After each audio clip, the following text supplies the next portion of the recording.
mencerdaskan bangsa rakyat Indonesia.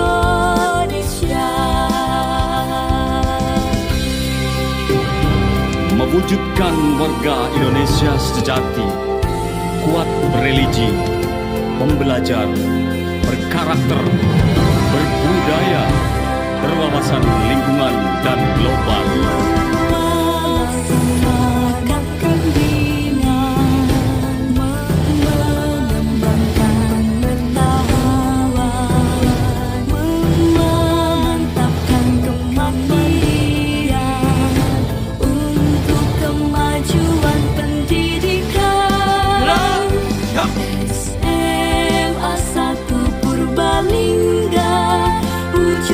Cita-cita mulia.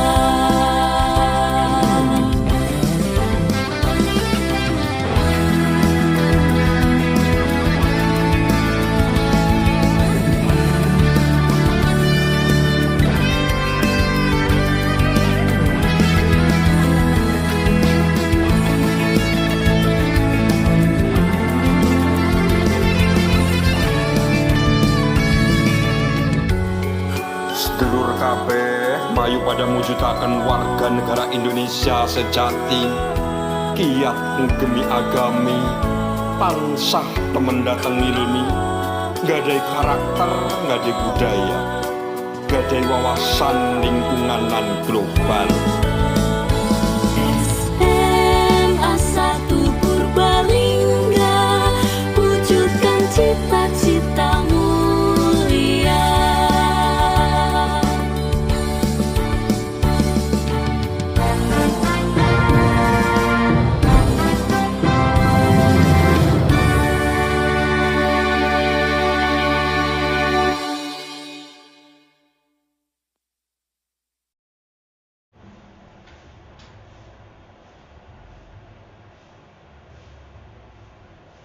Assalamualaikum warahmatullahi wabarakatuh. Selamat pagi Bapak Ibu Guru, hadirin sekalian yang berbahagia.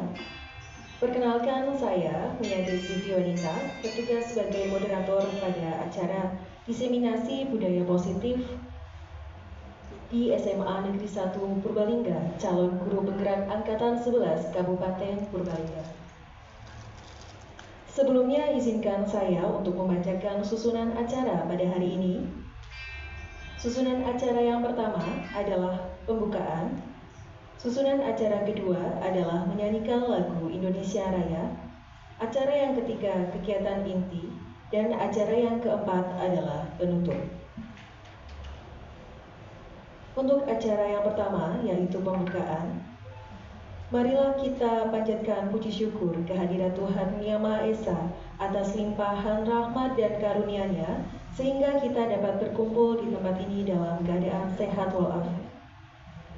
Pada kesempatan ini, sebelumnya mari kita buka dengan bacaan basmalah bersama-sama. Bismillahirrahmanirrahim. Untuk selanjutnya yaitu menyanyikan lagu Indonesia Raya yang akan dipimpin oleh Ibu Rizkiana. Kepada Ibu Rizkiana dipersilakan.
Hadirin dimohon duduk kembali.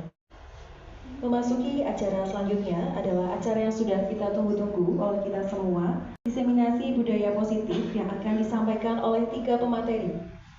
Untuk pemateri yang pertama akan disampaikan oleh Ibu Hesti Riani Salasati, dilanjutkan dengan Ibu Dwini Nayaroh, dan yang terakhir oleh Ibu Triani Widyastuti sebagai calon guru penggerak Angkatan 11 Kabupaten Purbalingga.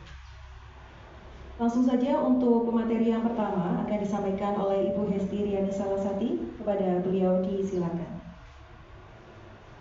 Tujuan yang tadi sudah dibacakan sebelumnya ya Bapak Ibu. Untuk selanjutnya pada pagi hari ini nanti pembicaranya kan ada 3 yang akan dibahas, ada 6 macam. Yang pertama tentang disiplin positif dan nilai-nilai kebijakan universal. Yang kedua tentang teori motivasi, hukuman, penghargaan dan restitusi. Yang ketiga itu tentang keyakinan kelas. Yang keempat kebutuhan dasar manusia. Yang kelima posisi kontrol, dan yang terakhir tentang restitusi. Nah, untuk mempersingkat waktu, kita akan langsung masuk ke bagian yang pertama, yaitu tentang disiplin positif dan nilai-nilai kebijakan universal. Monggo Bapak Ibu bisa perhatikan gambar di depan. Tujuan sekolah itu, tujuan kita bersama adalah menciptakan sekolah yang berpihak pada murid. Jadi murid memiliki kompetensi dan karakter Pancasila. Nah, itu merupakan tujuan utama dari suatu sekolah gitu ya. Nah, untuk menciptakan hal tersebut itu diperlukan beberapa hal. Yang pertama, pendidik reflektif, gemar belajar, berbagi, dan berkolaborasi. Nah, di sini tadi yang pertama itu kan diperlukan pendidik yang bagaimana tadi itu yang reflektif dan gemar belajar. Nah, gemar belajar itu seperti yang sedang kita lakukan hari ini. Nah, kita dalam rangka untuk belajar bersama. Selain itu juga kita melakukan berbagi dan berkolaborasi. Ini yang salah satu yang kita lakukan hari ini, pagi hari ini. Nah, selanjutnya yang kedua yang dibutuhkan adalah pembelajaran yang berpusat pada murid.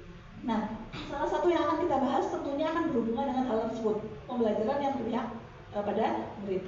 Selanjutnya yang ketiga itu iklim sekolah aman, inklusif, dan merayakan kebinekaan.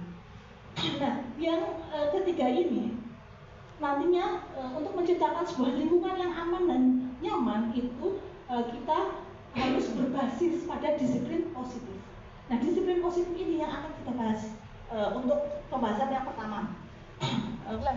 Assalamualaikum warahmatullahi wabarakatuh. Waalaikumsalam warahmatullahi wabarakatuh. Selamat pagi ibu-ibu hebat SMA Negeri 1 Purbalingga. Pagi. Masih semangat nggih? Semangat. Baik, untuk materi yang kedua yaitu mengenai teori motivasi, hukuman, konsekuensi, dan restitusi. Next. Nah, sebelum kita masuk ke materi Bapak Ibu, di sini saya akan menampilkan ada pertanyaan. Mungkin ibu-ibu pernah mengalami semuanya. Pernahkah Anda melakukan sesuatu untuk mendapatkan senyuman dari orang lain? Atau untuk mendapatkan hadiah? Atau untuk mendapatkan uang?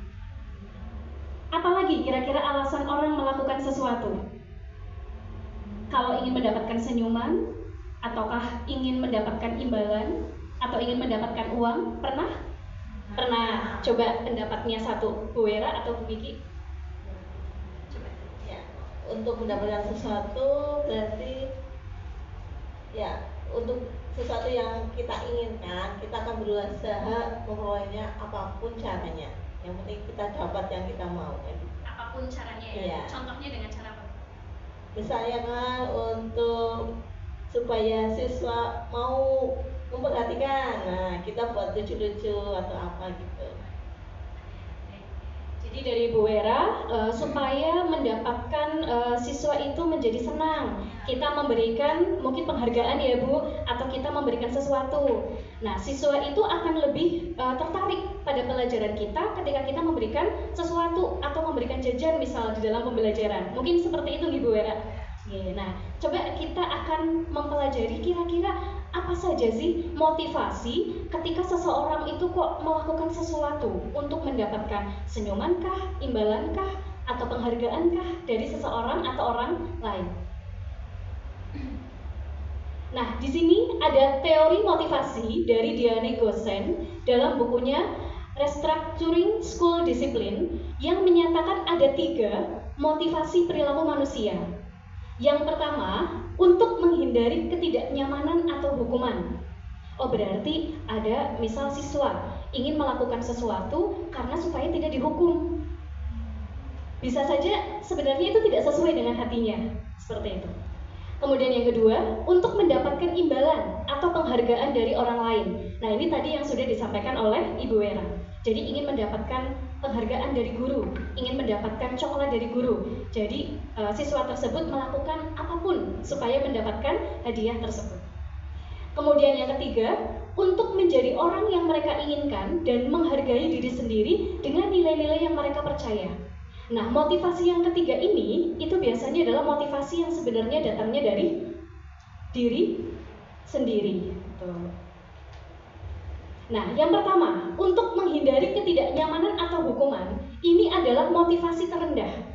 Motivasi terendah dari perilaku manusia. Biasanya orang yang motivasi perilakunya untuk menghindari hukuman dan ketidaknyamanan itu akan bertanya, apa ya yang akan terjadi apabila saya tidak melakukannya? Biasanya ada pertanyaan-pertanyaan seperti itu dalam benaknya. Sebenarnya mereka sedang menghindari permasalahan yang mungkin muncul dan berpengaruh pada mereka, baik secara fisiknya, baik secara psikologisnya, maupun karena tidak terpenuhinya kebutuhan dasar mereka. Itu dari motivasi yang pertama. Selanjutnya, motivasi yang kedua, untuk mendapatkan imbalan atau penghargaan dari orang lain. Ini adalah motivasi di atas tingkatannya dari motivasi yang pertama tadi. Dan biasanya orang dengan berperilaku untuk mendapatkan imbalan atau penghargaan dari orang lain, mereka biasanya akan bertanya, apa ya yang akan saya dapatkan apabila saya melakukannya? Yang tadi dicontohkan oleh Bu Wera. Mereka melakukan sebuah tindakan untuk mendapatkan pujian, untuk mendapatkan imbalan ataupun penghargaan dari orang lain, dan mereka meletakkan itu dalam dunia berkualitas mereka. Oh, saya harus mendapatkan itu apapun caranya. Dan yang ketiga, orang dengan motivasi ini, yaitu orang yang mereka inginkan dengan menghargai diri sendiri, dengan nilai-nilai yang mereka percaya, itu adalah tingkatan motivasi yang tertinggi. Mereka melakukan sesuatu karena nilai-nilai yang mereka yakini dan hargai. Dan mereka melakukannya karena mereka tuh ingin menjadi orang yang mereka yakini, nilai-nilai yang mereka hargai. Dan untuk motivasi yang ketiga ini, itu adalah motivasi yang berasal dari diri mereka sendiri atau biasa disebut dengan motivasi internal. Sedangkan yang kedua tadi, untuk memperoleh imbalan, untuk menghindari ketidaknyamanan, itu adalah motivasi eksternal. Nah, selanjutnya ada teori hukuman konsekuensi restitusi. Mungkin dari kata-kata ini sering sekali ibu-ibu mendengar nih, bahwa di dalam dunia pendidikan kita mungkin pernah mendengar ada istilah hukuman, ada istilah ada konsekuensi, dan ada restitusi. Perbedaannya apa? Jadi kalau hukuman itu biasanya bersifat sementara atau tiba-tiba, satu arah dari pihak guru biasanya yang memberikan, dan murid hanya menerima suatu hukuman tanpa melalui suatu kesepakatan. Karena di sini berarti peran guru lebih dominan untuk menciptakan suatu hukuman. Kemudian konsekuensi adalah sesuatu yang sudah terencana, kemudian sudah disepakati, sudah dibahas, sudah disetujui baik antara guru dengan murid.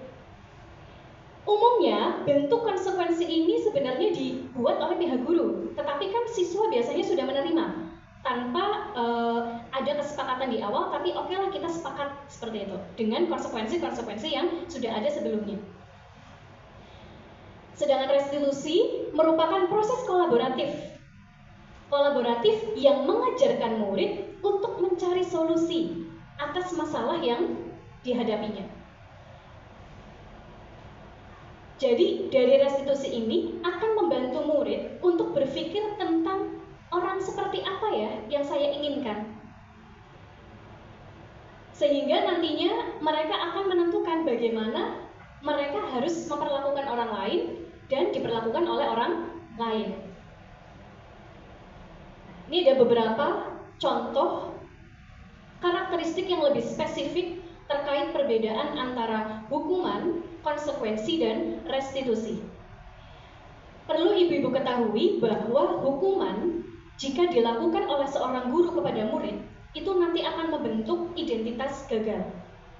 Sedangkan konsekuensi dan restitusi itu akan menciptakan kedisiplinan dan identitas sukses atau berhasil.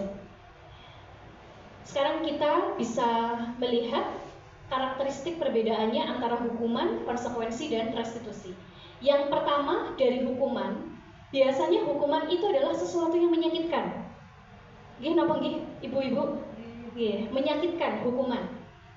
Dan tidak nyaman untuk murid untuk jangka panjang karena pasti kan akan terus ada di memori anak tersebut. Dan korban itu mendapatkan keadilan. Maksudnya apa? Karena biasanya kalau ada hukuman, yang menjadi korban pasti kan akan memperoleh yang melakukan kesalahan sudah dihukum. Jadi korban merasa adil seperti itu. Padahal dari orang yang mendapatkan hukuman mungkin akan terekam memorinya. Dan murid akan tersakiti biasanya jika memperoleh hukuman. Misal kita memberikan hukuman push up, pasti kan murid akan tersakiti. Walaupun mungkin dari push up itu juga akan memberikan kedisiplinan. Kemudian perilaku pasif agresif meningkat karena kemarahan dari diri yang memendam, saya dihukum, jadi lebih agresif. Selanjutnya, sistem tidak akan berjalan bila murid tidak takut. Jadi ketika kita menerapkan hukuman, tetapi murid acuh atau tidak takut, ya berarti tidak bisa kita melakukan hukuman itu. Jadi hukuman itu akan terlaksana jika murid itu benar-benar takut.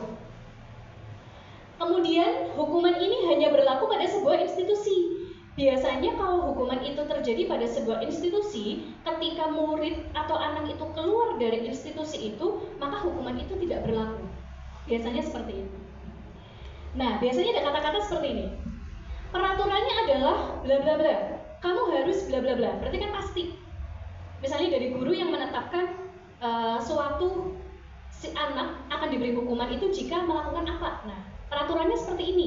Kamu harus seperti ini. Jadi pasti. Dengan penekanan. Dan biasanya nanti murid akan membenci peraturan. Mungkin sering kita mendengar peraturan itu kan untuk dilanggar. Seperti itu nggih. Jadi biasanya dengan hukuman ini, murid itu akan membenci peraturan. Nah, kemudian juga ada kata-kata lagi yang biasanya bernada negatif dengan ancaman biasanya. Awas ya kalau dilakukan lagi, atau nanti awas ya kamu, biasanya seperti itu.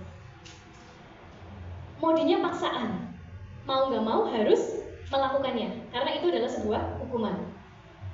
Dan biasanya mendorong untuk anak atau si pelaku itu untuk menyalahkan diri mereka sendiri. Dan ini akan memunculkan konsep diri yang buruk dari teori hukum. Nah, selanjutnya, bagaimana dengan konsekuensi dan restitusi? Konsekuensi, murid itu biasanya akan belajar untuk taat pada peraturan karena sudah tahu konsekuensinya apa. Sedangkan pada restitusi, anak akan belajar memecahkan masalahnya sendiri. Jadi ini konsekuensi dengan restitusi sebenarnya sama-sama membentuk disiplin, tetapi akan lebih menonjol atau akan lebih baik dengan cara restitusi. Pada konsekuensi, mencoba mengontrol anak dengan penguatan positif. Karena dengan konsekuensi itu kan ada aturannya. Ketika anak melakukan atau melanggar peraturannya, berarti kan harus ada konsekuensi yang dijalankan. Sedangkan restitusi, anak itu akan sadar sepenuhnya sendiri. Karena biasanya dari restitusi itu, anak sendirilah atau pelakulah yang memegang kontrol diri mereka.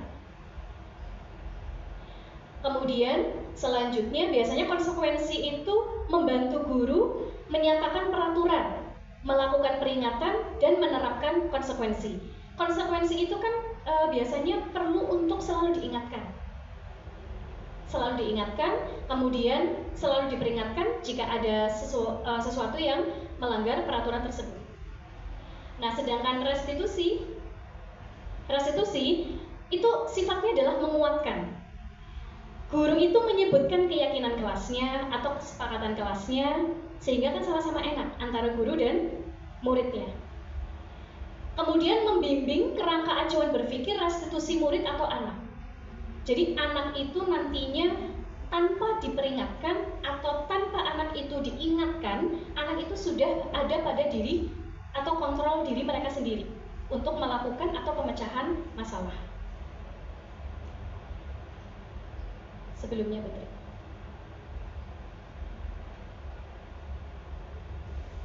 Setelah itu. Nah, kemudian pada konsekuensi biasanya ada kalimat lakukan apa yang saya katakan. Karena itu biasanya sudah ada kesepakatannya kan, sudah ada peraturannya dan ada konsekuensi yang jelas. Sedangkan kalau restitusi itu bersifat positif. Apakah hal ini yang sesungguhnya ingin kamu lakukan? Dikembalikan lagi ke anak. Dikembalikan lagi bagaimana kontrol anak tersebut untuk memecahkan masalah. Dan konsekuensi itu ada stimulus dan respon. Berarti ada pemantiknya dulu, lalu responnya seperti apa. Nah, sedangkan restitusi itu teori kontrol. Tadi sudah disampaikan pada materi yang pertama, bagaimana manusia itu memiliki kontrol terhadap dirinya. Tadi ada studi kasus mau dibuka apa enggak tangannya.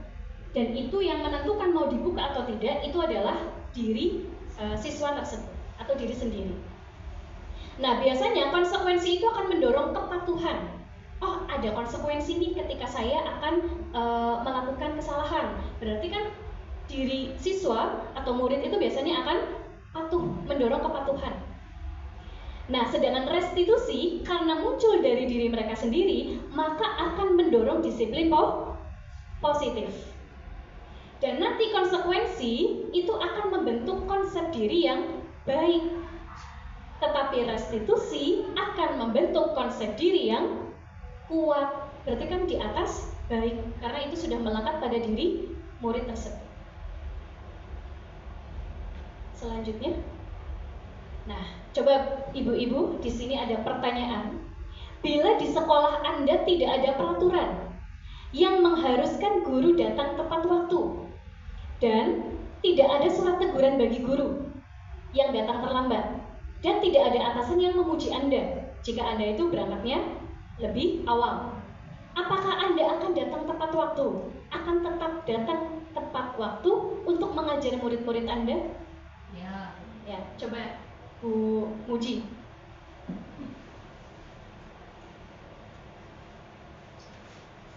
Assalamualaikum warahmatullahi wabarakatuh. Terima kasih atas kesempatannya. Di sini ada sebuah pertanyaan yang menguji kita sebagai seorang pendidik ya. Di antaranya apakah kita akan datang tepat waktu bila mana kita tidak ada teguran, tidak ada pujian dari atasan. Itu karena di sini kita itu sebagai seorang pendidik pada dasarnya dari tugas kita ya. Dari tugas kita itu mendidik anak-anak. Insya Allah semua pengajar di SMA Negeri 1 tetap menjalankan kewajibannya walaupun tidak ada teguran, tidak ada pujian dari siapapun. Ya, jadi di sini jawabannya iya, ya kami akan datang tepat waktu untuk mengajar anak-anak kita. Demikian. Assalamualaikum warahmatullahi wabarakatuh. Waalaikumsalam warahmatullahi wabarakatuh. Beri tepuk tangan ibu biasa.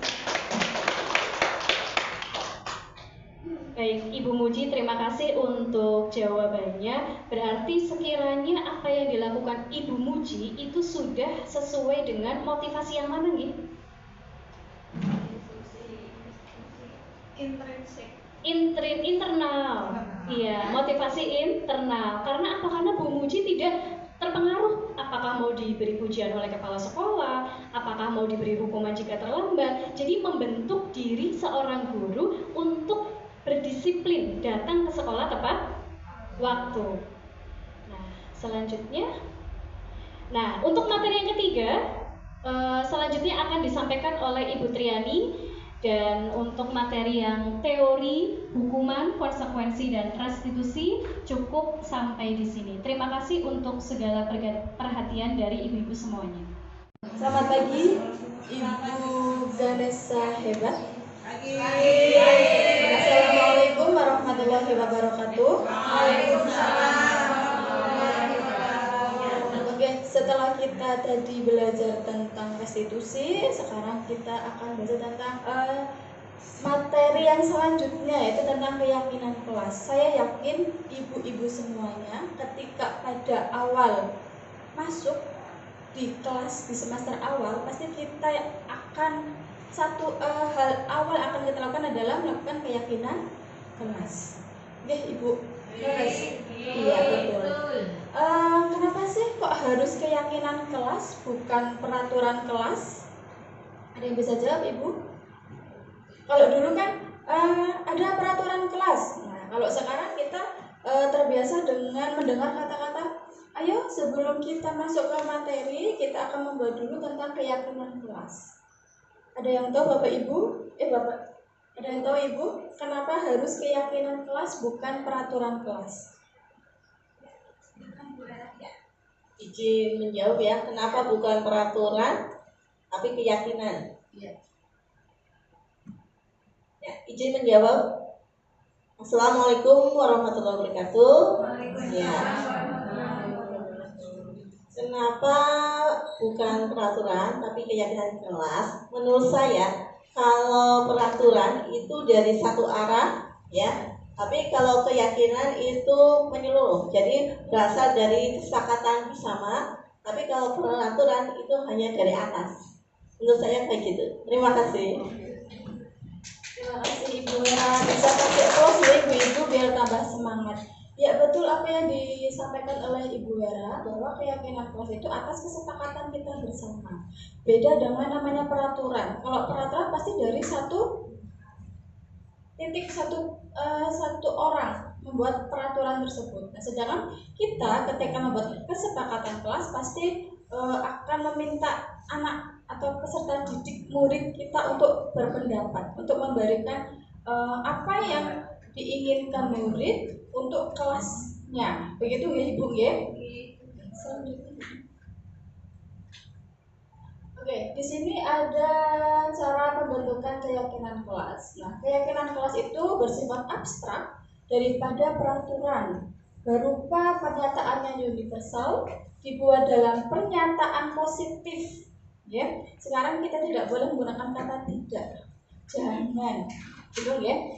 Terus sedikit dan tidak terlalu banyak kata agar mudah diingat. Contohnya, tidak minum harus dengan izin. Nah, anak itu akan selalu ingat dengan itu ya Ibu ya. Terus sesuai kondisi kelas dan sekolah sehingga mudah diterapkan. Semua warga kelas ikut berkontribusi dalam membuat keyakinan kelas, meninjau kembali keyakinan kelas dari waktu ke waktu. Seperti yang sudah tadi disampaikan oleh Ibu Vera, bahwasanya kesepakatan kelas itu adalah kesepakatan bersama. Selanjutnya, urutan langkah-langkahnya. Yang pertama, pasti kita akan mengajak diskusi murid kita dalam membuat suatu kesepakatan kelas, dan kita akan meminta semua murid agar ikut aktif, agar ikut andil dalam membuat sebuah kesepakatan. Terus mengubah peraturan menjadi kalimat yang lebih positif. Dari diskusi itu pastikan agar muncul pendapat, akan muncul dari pendapat dari murid ya. Nah, biasanya dari murid itu mintanya yang membuat mereka tuh untung. Ya, contohnya Ibu boleh tidur, Ibu boleh makan, Ibu boleh ini dan itu. Nah, dari pendapat-pendapatnya anak murid yang sudah terkumpul, kita terus mengubah peraturannya menjadi kalimat yang lebih positif. Terus menyarikan peraturan tertentu, jadi nilai-nilai kebajikan. Kita dari yang kalimat positif itu, terus kita menyarikan nilai kebajikannya. Contohnya kayak masuk kelas tepat waktu, berarti itu adalah nilai disiplin, begitu ya. Terus ada juga berdiskusi mengenai gambaran perilaku yang mencerminkan keyakinan kelas, berdiskusi mengenai peran seluruh warga kelas, serta meninjau ulang keyakinan kelas. Nah, di sini ada budaya positif. Jadi, setelah kita ketemu tentang keyakinan kelas itu, kita terus membuat kayak budaya positifnya. Di sini ada tampak seperti dan tidak tampak seperti. Yang tampak seperti di sini itu adalah menghargai, memiliki, berpartisipasi, terbuka, menginisiasi perubahan. Untuk tidak tampaknya, yang tidak terlihat, itu kayak contohnya memberi sanksi. Ya, kadang Bu, kalau telat masuk harus menyanyikan lagu Indonesia Raya, harus membaca undang-undang. Nah, itu sanksi. Terus tidak memedulikan, kita akan cuek atas sikap anak kita, cuek dengan kesepakatan setelah kita buat. Juga tidak suka berbagi, enggan membuka diri, tidak tergerak dari zona nyamannya. Kadang ada anak yang merasa tidak nyaman di kelasnya karena tidak satu kelas dengan temannya, begitu ya. Terus ada percaya dan menghormati orang lain dan barang miliknya. Tampak seperti di sini itu adalah memberi salam. Seperti yang kita ketahui bahwasanya di sekolah kita itu membudayakan 5S ya. Sehat, salam, senyum, sapa. Terus mengasumsikan niat baik. Di situ tidak tampaknya untuk memberi salam itu berarti acuh jika bertemu. Kadang anak kita masih ketemu guru pun masih acuh ya. Terus meminta izin jika ingin meminjam barang. Kalau tidak tampaknya tuh di sini mengambil langsung tanpa meminjam barang. Menghormati perbedaan pendapat, di sini berarti individualis tidak tampaknya. Untuk yang tampaknya itu mengungkapkan rasa terima kasih. Tidak tampaknya seperti tidak mudah mengungkapkan rasa terima kasih. Nah, tampak seperti yang terakhir itu adalah meminta maaf jika melakukan kesalahan. Nah, tidak tampaknya yaitu enggan mengakui kesalahan. Nah, setelah membuat tampak dan tidak tampak dalam membuat kesepakatan kelas, kita juga harus berpatokan pada tabel Y. Tabel Y itu ada terdengar, terlihat, dan berperilaku. Contoh terdengar di sini satu orang berkata, contohnya selamat pagi, assalamualaikum, apa kabar hari ini? Ada yang bisa saya bantu? Maaf, boleh saya meminta tolong? Jadi di tabel itu ada yang mendengar, terlihat, dan berperilaku. Untuk yang terlihatnya di sini, kita melihat anak tersenyum. Itu kan saling menghormati, ya. Itu tampak anak tersenyum, anak menunduk, anak bersalaman, terus antusias, menghargai, fokus, dan memperhatikan. Terus yang berperilakunya di sini adalah berbicara dengan jujur, dapat dipercaya, bertanggung jawab, memiliki empati, bersikap sopan, dan siap menawarkan bantuan.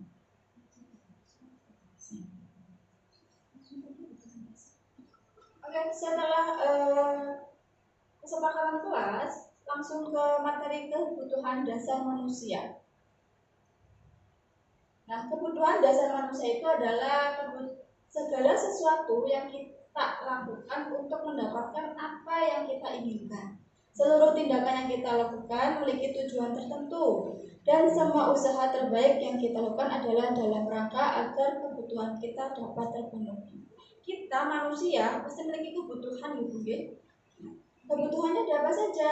Yaitu bertahan hidup, penguasaan, kasih sayang, kesenangan, dan kebebasan. Nah, kebutuhan dasar manusia yang pertama, bertahan hidup. Kebutuhan bertahan hidup adalah kebutuhan yang bersifat fisiologis untuk bertahan hidup, misalnya kesehatan, rumah, makan, ya. Terus kasih sayang dan rasa terima meliputi kebutuhan akan hubungan dan koneksi sosial, kebutuhan memberi dan menerima kasih sayang, dan kebutuhan untuk merasa menjadi bagian dari suatu kelompok, merasa dihargai, merasa kelihatan, kayak gitu ya. Terus ada penguasaan.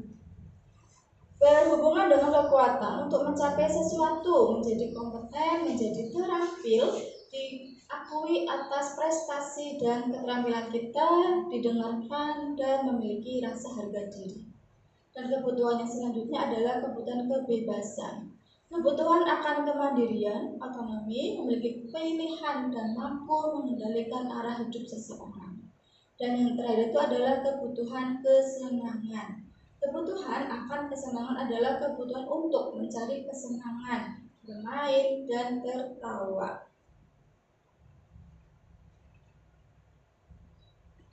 Nah, sekarang coba kita diskusikan bersama ya Ibu ya. Lingkaran 4 kebutuhan dasar manusia. Coba pikirkan bagaimana selama ini Anda memenuhi kebutuhan dasar Anda. Dari kelima dasar ini, selama ini dalam Anda memenuhi kebutuhan dasar itu bagaimana? Terus yang kedua, isilah setiap bagian lingkaran dengan nama orang, benda, atau apapun yang dapat memenuhi setiap kebutuhan dasar itu, dari cinta, penguasaan, kesenangan, atau kebebasan. Contohnya di sini ada penguasaan, kebutuhan dasarnya penguasaan di sini berarti kesenangan dulu, ya. Dari kesenangan. Contohnya kalau saya sendiri ya, untuk memenuhi kebutuhan kesenangan saya, mungkin ada yang suka shopping, ada yang suka jajan, ada yang suka memberi pernak-pernik dan lain sebagainya. Itu di kesenangannya. Terus untuk kebutuhan kasih sayangnya, keluarga, teman, di sekolah kita punya teman, kita punya sahabat, gitu. Terus rekan sejawat dan murid. Ada juga kebebasan. Kebebasan ini bisa berinovasi. Terus ada penguasaan, sukses dan bermanfaat. 4 kebutuhan dasar manusia: diterima, disayang, dipenuhi dengan memahami satu sama lain, menghargai, menghormati, komunikasi, serta saling memberi perhatian. Penguasaan dapat terpenuhi dengan yakin akan kemampuan diri dan kekuatan disertai dukungan orang sekitar. Menerima masukan dari siapapun. Kesenangan dapat terpenuhi dengan hobi atau kesenangan seperti shopping, kuliner, drakor ya. Kita tidak memungkiri kita suka nonton drakor. Anak tidur bukannya kita ikut tidur, malah kita drakor sampai pagi. Terus fungsinya untuk memulihkan tubuh kita agar kembali fresh. Terus ada juga penguasaan, dapat terpenuhi dengan bebas dalam mencoba hal baru, berkreasi dan berinovasi. Nah, di sini ada studi kasus nih Bapak Ibu ya, di mana tahun ini saya mengambil contohnya yang seumuran dengan murid kita. Tahun ini Dimas berusia 17 tahun. Ia senang sekali ketika ayahnya mulai mengajarkan cara menyetir mobil. Setiap akhir pekan ia berlatih menyetir. Ia terlihat senang sekali berlatih sampai akhirnya ia bisa menyetir mobil dengan baik dan lancar. Ketika ibunya bertanya pada Dimas apa yang membuat dia ingin bisa menyetir mobil. Ketika jawaban Dimas adalah seperti ini, kebutuhan apa yang ingin dia penuhi? Menyetir mobil itu seru. Berarti kebutuhan apa ya Bu ya? Kesenangan? Kesenangan? Coba kita lihat jawabannya. Ya, kesenangan. Jadi karena dia bisa menyetir, dia senang. Ya. Selanjutnya ada pertanyaan lagi. Biar bisa jalan-jalan naik mobil sama teman-temanku. Berarti kebutuhan apa yang disampaikan Dimas di sini? Biar bisa jalan-jalan, iya, cinta dan kasih sayang.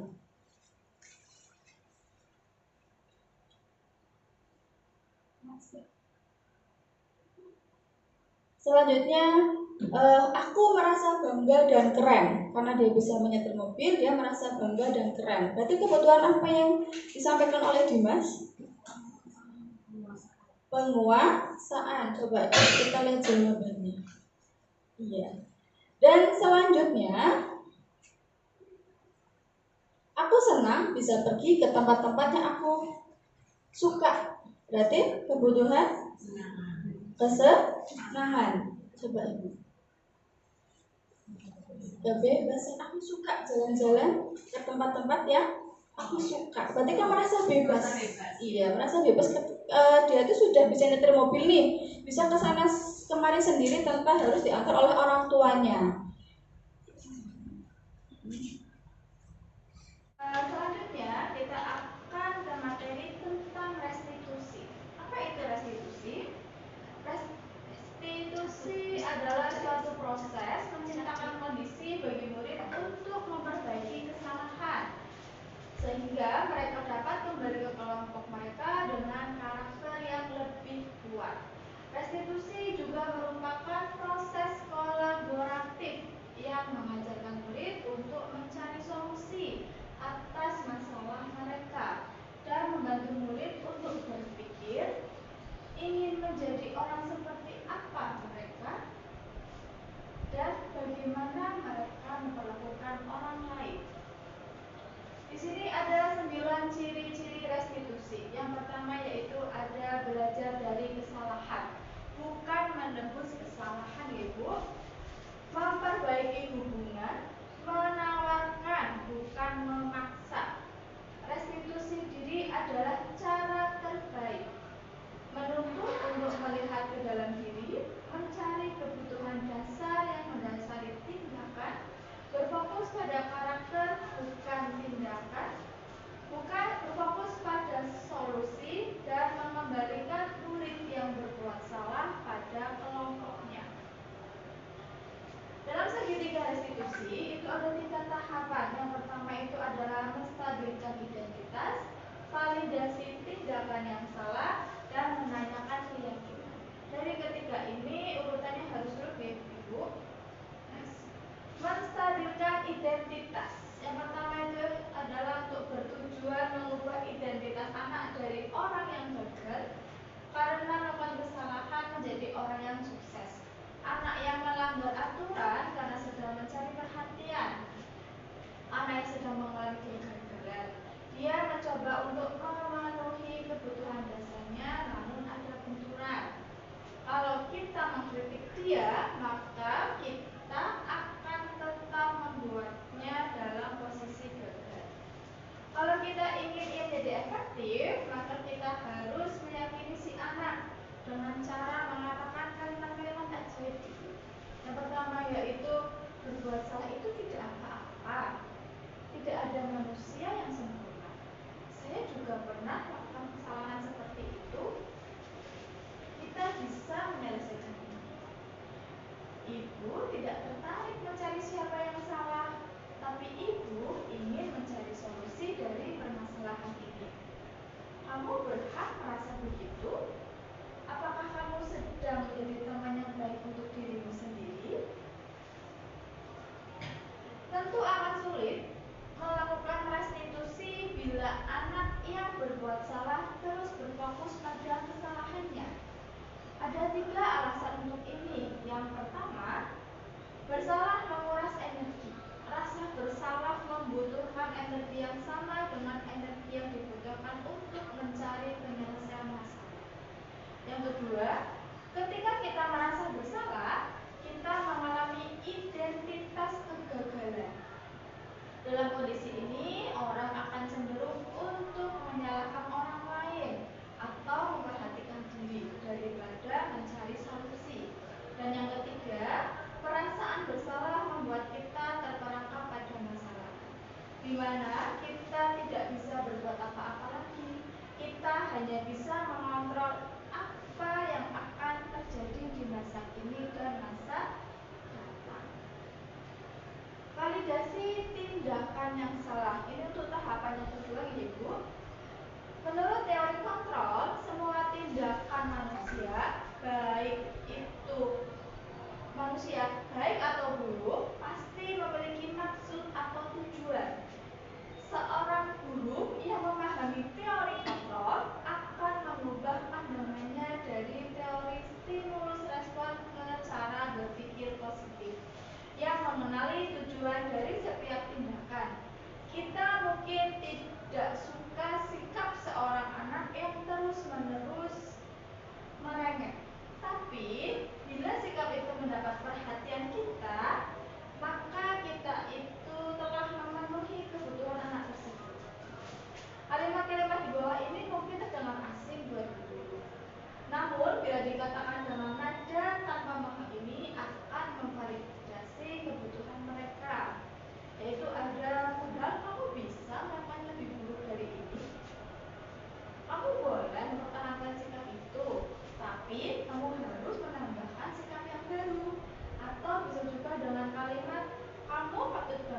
pada dirimu sendiri, karena kamu telah melindungi sesuatu yang penting buatmu. Restitusi tidak menyarankan guru bicara ke murid bahwa melanggar aturan adalah sikap yang baik. Tapi dalam restitusi guru harus memahami alasannya dan paham setiap orang pasti akan melakukan yang terbaik di waktu tertentu. Sebuah pelanggaran atau seringkali memenuhi kebutuhan anak akan penguasaan atau power, walaupun seringkali bertabrakan dengan kebutuhan yang lain, yaitu kebutuhan akan kasih sayang dan rasa diterima atau love and belonging. Kalau kita tolak anak yang sedang berbuat salah, dia akan menjadi bagian dari masalah. Namun bila kita memahami alasannya melakukan sesuatu, maka dia akan merasa dipahami. Dan yang selanjutnya, tahap selanjutnya itu adalah menanyakan keyakinan. Teori kontrol menyatakan bahwa kita pada dasarnya termotivasi secara internal. Ketika identitas sukses telah tercapai, langkah 1, dan tingkah laku yang salah telah divalidasi di langkah 2, maka anak akan siap untuk dihubungkan dengan nilai-nilai yang dia dipercaya dan berpindah menjadi orang yang dia inginkan. Pertanyaan-pertanyaan di bawah ini menghubungkan keyakinan anak dengan keyakinan kelas atau keyakinan keluarga. Apa yang kita percaya sebagai kelas atau keluarga? Apa nilai-nilai umum yang kita telah sepakati? Kamu mau jadi orang seperti apa? Apa bayangan kita tentang kelas yang ideal? Penting untuk menanyakan ke anak, kehidupan seperti apa nantinya akan mereka inginkan? Apa kamu ingin menjadi orang yang sukses, bertanggung jawab, atau bisa dipercaya? Kebanyakan anak akan mengatakan iya, tapi mereka tidak tahu bagaimana caranya menjadi orang seperti itu. Guru dapat membantu dengan bertanya, seperti apa jika mereka menjadi orang seperti itu. Ketika anak sudah mendapatkan gambaran yang jelas tentang orang seperti apa yang mereka inginkan, guru dapat membantu anak-anak tetap fokus pada gambaran tersebut. Berikut ada untuk lebih memahami materi tentang restitusi, mari kita sama-sama menyaksikan video hafalan tentang restitusi. Selamat menyaksikan ibu-ibu. Baiklah ibu, mari sekarang baik ibu, selanjutnya kita akan ke materi tentang restitusi. Apa itu restitusi? Restitusi adalah suatu proses menciptakan kondisi bagi murid untuk memperbaiki kesalahan sehingga mereka dapat kembali ke kelompok mereka dengan karakter yang lebih kuat.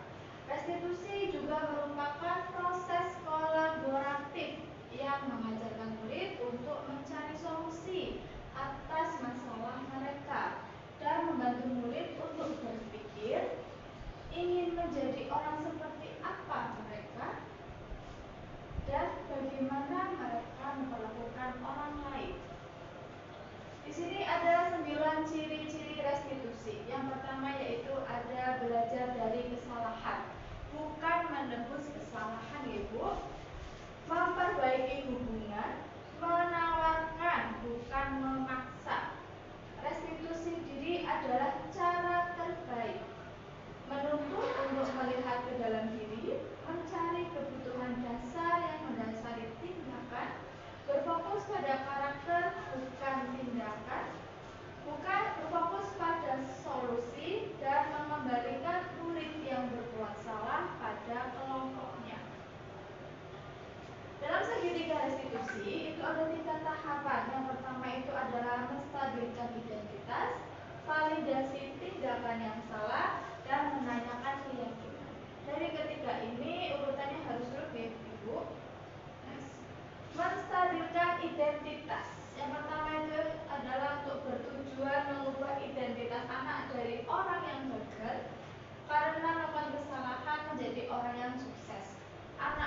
melanggar aturan karena sedang mencari perhatian. Anak yang sedang mengalami kegagalan, dia mencoba untuk memenuhi kebutuhan dasarnya, namun ada benturan. Kalau kita mengkritik dia, maka kita akan tetap membuatnya dalam posisi gagal. Kalau kita ingin ia jadi efektif, maka kita harus meyakini si anak dengan cara mengatakan kalimat-kalimat ajaib. Yang pertama yaitu berbuat salah itu tidak apa-apa. Tidak ada manusia yang sempurna. Saya juga pernah melakukan kesalahan seperti itu. Kita bisa menyelesaikan ini. Ibu tidak tertarik mencari siapa yang salah, tapi ibu ingin mencari solusi dari permasalahan ini. Kamu berhak merasa begitu? Apakah kamu sedang menjadi teman yang baik untuk dirimu sendiri? Tentu akan sulit melakukan restitusi bila anak yang berbuat salah terus berfokus pada kesalahannya. Ada 3 alasan untuk ini. Yang pertama, bersalah menguras energi. Rasa bersalah membutuhkan energi yang sama dengan energi yang dibutuhkan untuk mencari penyelesaian masalah. Yang kedua, ketika kita merasa bersalah, kita mengalami identitas kegagalan. Dalam kondisi ini, orang akan cenderung untuk menyalahkan orang lain atau memperhatikan diri daripada mencari solusi. Dan yang ketiga, perasaan bersalah membuat kita terperangkap pada masalah, di mana kita tidak bisa berbuat apa-apa lagi. Kita hanya bisa mengontrol apa yang akan terjadi di masa kini dan masa depan. Validasi tindakan yang salah. Ini untuk tahapan yang kedua, Ibu. Menurut teori kontrol, semua tindakan manusia, baik atau buruk, pasti memiliki maksud atau tujuan. Seorang guru yang memahami teori kontrol akan mengubah pandangannya dari teori stimulus respon ke cara berpikir positif yang mengenali tujuan dari setiap tindakan. Kita mungkin tidak suka sikap seorang anak yang terus-menerus merengek, tapi bila sikap itu mendapat perhatian kita, maka kita itu telah memenuhi kebutuhan anak tersebut.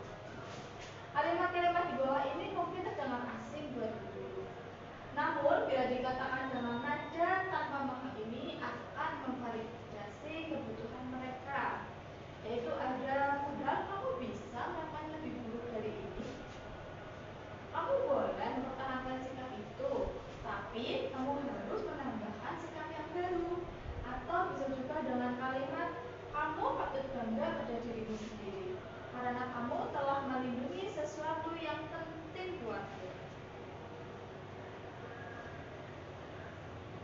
Restitusi tidak menyarankan guru bicara ke murid bahwa melanggar aturan adalah sikap yang baik. Tapi dalam restitusi guru harus memahami alasannya dan paham setiap orang pasti akan melakukan yang terbaik di waktu tertentu. Sebuah pelanggaran atau seringkali memenuhi kebutuhan anak akan penguasaan atau power, walaupun seringkali bertabrakan dengan kebutuhan yang lain, yaitu kebutuhan akan kasih sayang dan rasa diterima atau love and belonging.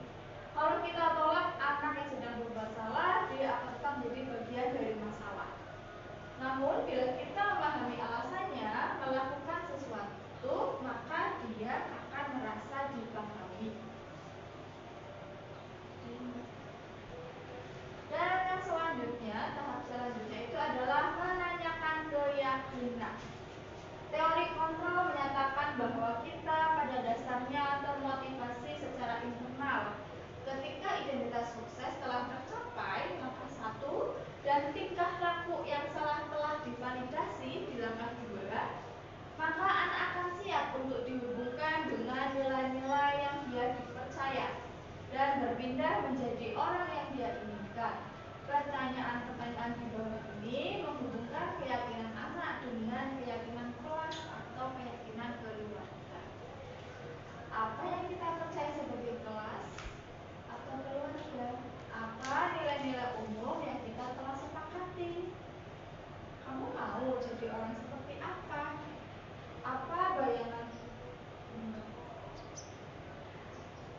bayangan kita tentang kelas yang ideal? Penting untuk menanyakan ke anak, kehidupan seperti apa nantinya akan mereka inginkan. Apa kamu ingin menjadi orang yang sukses, bertanggung jawab, atau bisa dipercaya? Kebanyakan anak akan mengatakan iya, tapi mereka tidak tahu bagaimana caranya menjadi orang seperti itu. Guru dapat membantu dengan bertanya, seperti apa jika mereka menjadi orang seperti itu. Ketika anak sudah mendapatkan gambaran yang jelas tentang orang seperti apa yang mereka inginkan, guru dapat membantu anak-anak tetap fokus pada. Baik Bapak Ibu, di sini saya akan menampilkan video tentang berbagi praktik baik penerapan segitiga restitusi. Di sini saya mengambil kasus atau masalah tentang anak yang biasa mengambil nama temannya dengan nama orang tua. Itu beda sekali ya Ibu ya. Ya. Sedangkan ketika anak sudah memanggil nama temannya dengan nama orang tua itu kan juga termasuk ke dalam biji. Dan yang kedua itu saya juga mengambil kasus tentang kedisiplinan anak dalam memakai seragam. Itu Bapak Ibu ya. Assalamualaikum Ibu. Waalaikumsalam Mas Nugraha. Ibu tadi memanggil saya Ibu. Iya betul. Silakan duduk dulu nak sini. Baik Bu, terima kasih. Oke. Mas Nugraha sudah jajan? Alhamdulillah sudah Bu. Sudah. Baik Mas Nugraha, tahu tidak kenapa Ibu panggil ke sini? Tidak Bu. Tidak tahu ya? Iya Bu, tidak tahu. Iya. Jadi tadi pas pembelajarannya Ibu, ingat tidak kalau Mas Nugraha itu memanggil nama Mario dengan nama bapaknya? Ingat Bu. Iya, ingat ya. Langsung saja ke pokok masalahnya ya. Ibu tuh tadi tidak sengaja mendengar Mas Nugraha memanggil Mario dengan nama bapaknya. Ibu boleh tahu itu karena apa? Jadi seperti ini Ibu. Tadi pada saat saya dengan Mario di kelas, saya selalu dipojokkan seperti itu Bu, oleh Mario. Jadi terkesannya saya dibully oleh Mario. Oh gitu. Iya, iya. Bu guru paham kondisi itu. Mesti Mario Nugraha akan cengkel, akan marah jika selalu dipojokkan ya. Iya Bu. Sementara Mas Nugraha itu tidak mengusik si Mario ya? Tidak Bu. Iya. Apakah Mario marah saat Nugraha memanggil nama bapaknya? Tidak Bu, Mario tidak marah. Mario tidak marah ya? Iya, untungnya tidak marah saat Mario dengan sangat Nugroho memanggil Mario dengan sengaja dengan nama bapaknya ya. Coba jika Mario marah dan orang tuanya tahu bagaimana? Mungkin jika Mario itu marah dan apalagi Bapak Mario itu tahu tentang masalah tersebut, pasti masalah itu akan melebar lagi Bu. Iya, untung tidak marah ya. Nugraha masih ingat dengan kesepakatan kelas kita? Tentu masih Ibu, yang dimana kelas kita dibuat untuk tidak saling membuli, saling menghormati dan menghargai satu sama lain. Seperti itu Bu. Iya, berarti Mas Nugraha yakin dengan poin itu? Tentu yakin Bu dengan Tentu poin tersebut. yakin, iya. Ibu sebenarnya yakin kalau kita itu tidak boleh membuli teman, dan harus menghormati, menghargai satu sama lain. Mungkin si Nunu itu tadi emosi ya, makanya akhirnya memanggil Mario dengan nama bapaknya.